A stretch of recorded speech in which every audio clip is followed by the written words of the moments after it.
Time for Bed, Part 2. Time for Bed by Wrinkles the Clown. Now we gotta talk about Big Bully Thor, so hard for him to be nice, as if it was a chore. He'd lock you in your locker, your cries he would ignore. He'd pretend to let you out, then slam your fingers in the door. But one little thing you didn't know about Big Bully Thor, his mom was the town tramp. She was the neighborhood whore. And on that fateful day when his friends walked through his front door, Snapchats of Wrinkles banging mom on the floor. R.I.P. Thor, now there's just 4. Now let's talk about this little brat Bree, about the time she locked her brother in the closet, then threw away the key.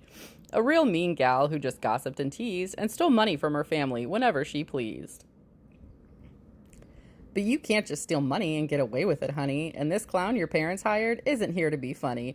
Your folks told me just how allergic you are to bees. Wouldn't it be a shame if you got stung to death, leaving just 3? Next one on the list is a boy named Lou. He liked to scratch and bite and spit on people too. A filthy little brat, totally smelled like poo, with a nose full of boogers and fingers dripping with goo. Gross. He wouldn't mind his manners, cooperation far and few. No matter what you said, he would just argue and feud. But Wrinkles the Clown knew exactly what to do. I'll feed him to the lions down at the zoo, and then after that, there will only be 2. Now we meet a dad with a terrible son. He stole smokes from his pops and even took his gun. He would taunt his siblings. He thought it was fun. His cruelty was insistent, second to none. But Wrinkles wouldn't let him get away with all he had done, and when he slipped out of his closet, this boy tried to run. But it was too late for all of that, son. Wrinkles chopped him up like hamburger and served him on a bun. Add fries and a drink, and now there's just 1. So now we're down to our last little lass, a total troublemaker, a real pain in the ass. She never listened to her teachers and was always such a sass. If there was a forest fire spreading, she would bring more gas. But not so quick. You can't always act like that, hun. You've broken almost every rule under the sun. So then, Wrinkles tortured her with dad jokes and puns. She was begging for mercy. She was praying like a nun. But she laughed herself to death, and then there were none.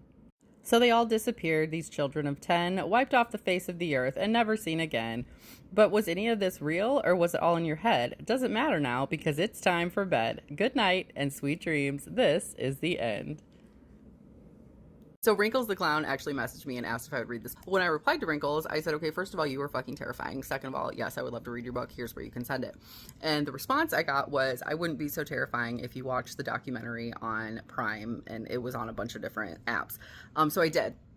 I watched it, and this book makes actually a lot of sense with Wrinkles the Clown's story. So you should watch that.